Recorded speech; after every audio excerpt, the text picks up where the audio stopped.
आप में से कोई भी व्यक्ति ये ना सोचे कि वो कर्जे की दलदल में फंस गया तो गलती उसकी है, आपकी गलती नहीं है।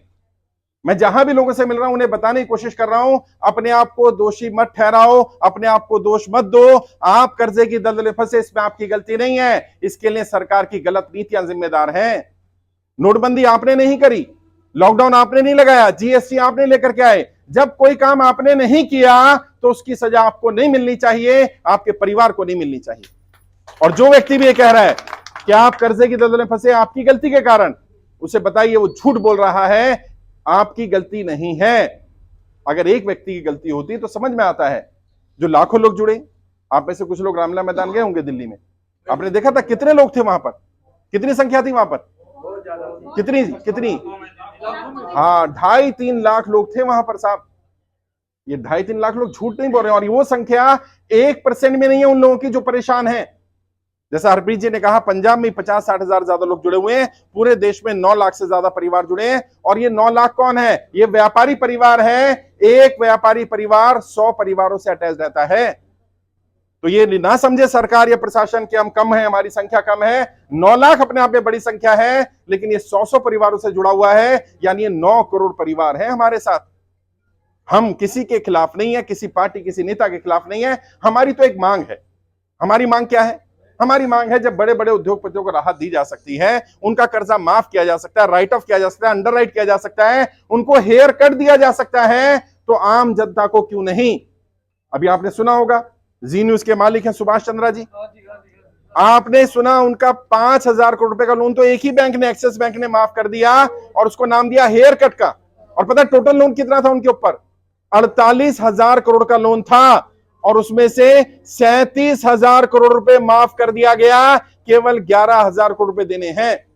या जितने भी लोग बैठे हैं, मैं उनसे पूछना चाहता हूं, अगर आपके ऊपर 1 करोड़ का लोन है और आपको कहा जाए आपका 80 लाख माफ कर दिया गया और 20 लाख को भरने के लिए आपको 6 महीने का समय दे दिया गया, तो क्या ये राहत काफी नहीं हो जाएगी?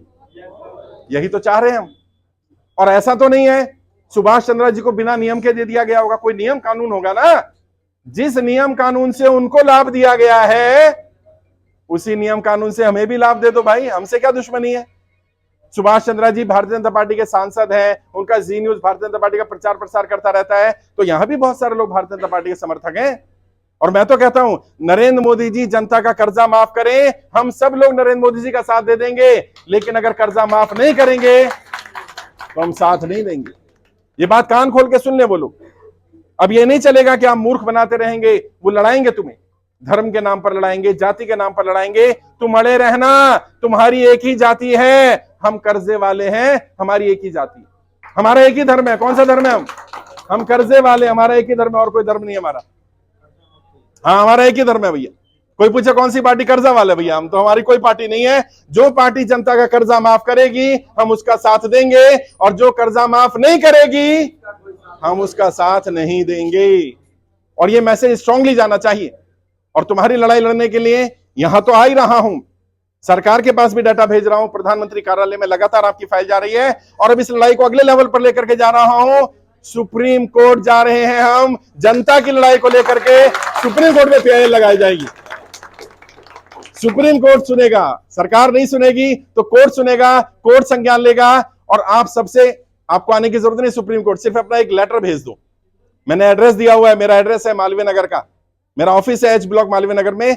फेसबुक पर एड्रेस मिल जाएगा, यहां रंजीत जी से ले लेना एड्रेस। अपना पत्र भेजो, पंजाबी में लिखो, हिंदी में लिखो, इंग्लिश में लिखो, उर्दू में लिखो, मराठी, गुजराती, बंगाली, जो भाषा आती है उसमें लिखो, फर्क नहीं पड़ता। अपना पूरा लेटर लिखो। कैसे लिखना है? सबसे पहले तो ये बताओ कि आप क्या करते थे। जैसे भाई साहब ने कहा उनका प्रॉपर्टी का व्यापार था, तो बताइए मेरा प्रॉपर्टी का व्यापार था, मैं ट्रांसपोर्टर था, मैं किसान था, मेरी इतनी कमाई थी, मैंने लोन लिया था, इस काम के लिए लिया था, लोन लेने का फायदा क्या होने वाला था, मुझे क्या सोचकर लिया था, वो पूरी बात लिखना। फिर क्या समस्या आई? नोटबंदी के कारण अगर आपको लगता है आपको नुकसान हुआ, तो नोटबंदी ने ऐसा क्या नुकसान किया आपका? अगर आपको लगता है जीएसटी के कारण ऐसा हुआ, तो जीएसटी के कारण क्या नुकसान हुआ? अगर आपको लगता है लॉकडाउन के कारण दिक्कत आई, तो लॉकडाउन में क्या दिक्कत आई, उसको विस्तार से लिखना। 2-3 पेज का पूरा अपनी बात लिखना। आपके परिवार में कौन कौन लोग हैं वो लिखना। सुप्रीम कोर्ट को जितनी ज्यादा जानकारी दोगे, उतना ज्यादा जल्दी सुप्रीम कोर्ट तुम्हारी बात मानेगा, क्योंकि हमारी मांग जेन्युइन है, हम कोई नाजायज मांग नहीं कर रहे। हमारी मांग क्या है भाई? बड़े बड़े उद्योगपतियों का कर्जा माफ कर दो, हमारा भी कर दो। जिनका कर्जा माफ नहीं कर सकते उन्हें 2 साल का समय दो। और सब लोग यही लिखना अपने लेटर में, क्या चाहिए? या तो कर्जा माफी या 2 साल का समय। कई लोग हैं, हो सकता है जिन्हें 6 महीने का समय काफी हो, 1 साल का समय काफी हो, लेकिन लिखना कितना? 2 साल। कारण क्या है?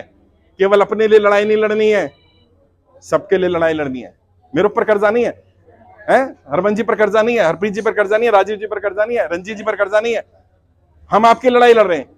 आपने अपनी लड़ाई तो लड़नी ही है, अपने साथ के लोगों की भी लड़ाई लड़नी है। हो सकता है आपको 6 महीने का समय मिलकर काम हो जाए, लेकिन दूसरे को हो सकता है 2 साल का समय चाहिए हो, 2 साल का समय मांगेंगे। या तो कर्जा माफी की जाए, और कर्जा माफ ना किया जाए तो 2 साल का समय दिया जाए। सुप्रीम कोर्ट में भी आपकी जो फाइल लगाई जाएगी, PIL लगाई जाएगी, उसका कोई चार्ज नहीं लिया जाएगा। पूरा अभियान निःशुल्क था, निःशुल्क है और निःशुल्क रहेगा। किसी ने 1 रुपया तो नहीं लिया है? पैसा तो नहीं लिया भाई, लेगा भी नहीं। अगर कोई 1 रुपया भी कर्जा मुक्ति के नाम पर मांगे, प्रमाण पत्र के नाम पर मांगे, रजिस्ट्रेशन के नाम पर मांगे, फाइल के नाम पर मांगे, तुरंत उसकी पुलिस कंप्लेंट कर देना। वो हमारा व्यक्ति नहीं है। मैं अपनी जेब से कर रहा हूं काम, जितना पैसा लगा पाऊंगा, ये अपनी जेब से पैसा लगा रहे हैं। हमारे पास जितना सामर्थ्य उतना कर लेंगे, लेकिन हम किसी से 1 रुपया भी नहीं लेंगे। और लोग परेशान है यार, वैसे ही लोग दिक्कत में हैं, उनसे पैसा लिया जाए। और जो लोग कर्जा मुक्ति के नाम पर इसको बदनाम करने के लिए पैसा ले रहे हैं, उनसे भी कहना चाहता हूं, वो परमपिता परमात्मा, वो खुदा, वो भगवान, वो वाहेगुरु, वो अल्लाह, जो भी नाम उसको दो, वो देख रहा है।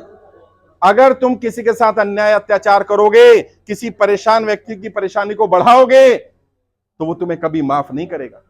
और यकीन मानना, कोई ताकत है, कोई ताकत है जो ये दुनिया चल रही है, कोई ताकत है जो ये सिस्टम चल रहा है। नाम कुछ भी दे लो उसको, लेकिन ताकत है। और वो नाइंसाफी नहीं करती, वो अन्याय नहीं करती है, वो ताकत इंसाफ करेगी। अगर आप किसी के साथ गलत करेंगे तो आपके साथ भी गलत होगा। हमने क्या करना है? हमने किसी के साथ गलत नहीं करना। और कोई बैंक वाला, कोई रिकवरी वाला, कोई साहूकार, कोई जानकार परेशान करता है तो बिल्कुल घबराने की जरूरत नहीं है।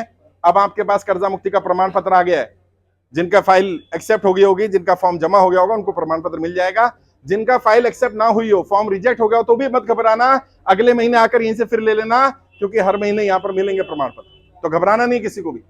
प्रमाण पत्र ले जाके यूज कैसे करना है वो बता रहा हूं। आपने लोन किससे लिया? आपने लोन रिकवरी वाले से नहीं लिया। लोन किससे लिया? या तो बैंक से लिया होगा, या साहूकार से लिया होगा, या NBFC कंपनी से लिया होगा, एप्लीकेशन से लिया होगा। जहां से लोन लिया है वहीं जाकर के एप्लीकेशन लगानी है, और उसमें अपनी बात लिखनी है कि मेरी आर्थिक स्थिति खराब हो गई है और मैं अपना कर्जा नहीं चुका पा रहा हूं। क्यों खराब हुई उसमें लिख देना, लॉकडाउन के कारण, नोटबंदी कारण, GST कारण। और उसमें लिखना, मैं कर्जमुक्त भारत अभियान से भी जुड़ा हूं और मेरी फाइल प्रधानमंत्री कार्यालय गई हुई है। जब तक वहां से जवाब नहीं आता, कम से कम तब तक का मुझे समय दे दिया जाए, मुझे परेशान ना किया जाए, और मैं अपना कर्जा मुक्ति का प्रमाण पत्र भी लगा रहा हूं। प्रमाण पत्र में अगर आप देखेंगे तो उसमें आपका नाम आएगा, आपका फादर नेम आएगा, आप कहां रहते हैं वो जिले का नाम आएगा, और आपका फाइल नंबर आएगा। जो प्रधानमंत्री कार्यालय में फाइल भेजी है उसका नंबर है, उसे चेक भी करवा सकते हो आप। प्रधानमंत्री कार्यालय में RTI लगा करके, अभी मेरी फाइल आई थी, ये मेरा फाइल नंबर है, चेक करके बताओ, ताकि जेन्युइन पता चल जाए आपको कि आप सबकी जानकारी भेजी गई। फिर भी कोई एक्सेप्ट नहीं करता, कोई परेशान करता है, कोई दिक्कत करता है, हमारी टीम से बात करो, हमारी पंजाब टीम से बात करो। पंजाब टीम में भी और भी लीडर हैं जो यहाँ अभी अवेलेबल नहीं है, नहीं तो नेशनल टीम के लीडर से बात करो। जिससे आप संपर्क कर सकते हो उससे संपर्क करो। हमारे बहुत सारे केंद्र वाले लोग हैं जो बहुत अच्छा काम कर रहे हैं, उनसे बात कर सकते हो। हर संभव मदद की जाएगी। मेरी तरफ से कोशिश यही है कि ज्यादा से ज्यादा लोगों की जीवन बचाया जाए, जान बचाई जाए। जैसा भाई साहब ने भी कहा, और भी बहुत सारे लोग हैं। जहां भी मैं कार्यक्रम कर रहा हूं, अगर 100 लोग आ रहे हैं तो 10 लोग ये कहते हैं, साहब आज जिंदा हूं तो आपकी वजह से हूं, आपका वीडियो देख लिया था, वरना आज मैं दुनिया में नहीं होता। मैं आप सबको कहना चाहता हूं, कोई ऐसा गलत कदम नहीं उठाना। हाथ जोड़ के विनती कर रहा हूं मैं आपसे, आप कर्जे की दलदल में फंसे, आपकी गलती नहीं है। मेरा विश्वास करिए, आज नहीं तो कल हम ये लड़ाई जीतेंगे। लेकिन अगर व्यक्ति ही चला गया, व्यक्ति ही दुनिया में नहीं रहा, मैं उसे कहां से वापस लाऊंगा? 1 साल खराब हो गया, 2 साल, 5 साल, 10 साल। 10 साल खराब हो जाने का मतलब जीवन खराब हो जाना नहीं है। और जो साहूकार लोग बदतमीजी कर रहे हैं, बहन बेटियों के साथ बदतमीजी की जा रही है साहब। अभी राजस्थान में पता चला, मध्य प्रदेश में पता चला, बिहार में पता चला। साहूकार लोग पता है क्या कहते हैं? व्यापारी को कहते हैं, अगर तुम किस्त नहीं दे पा रहे, ब्याज नहीं दे पा रहे, मूल नहीं दे पा रहे, अपनी बहन को, अपनी बेटी को, अपनी बीवी को भेज दो, हम वसूल कर लेंगे। किस हद तक गिरा जा रहा है? और समाज इस हद तक गिरता रहे और मैं चुप बैठा रहूं, ऐसा होने वाला नहीं है। बोलना पड़ेगा साहब इसके खिलाफ।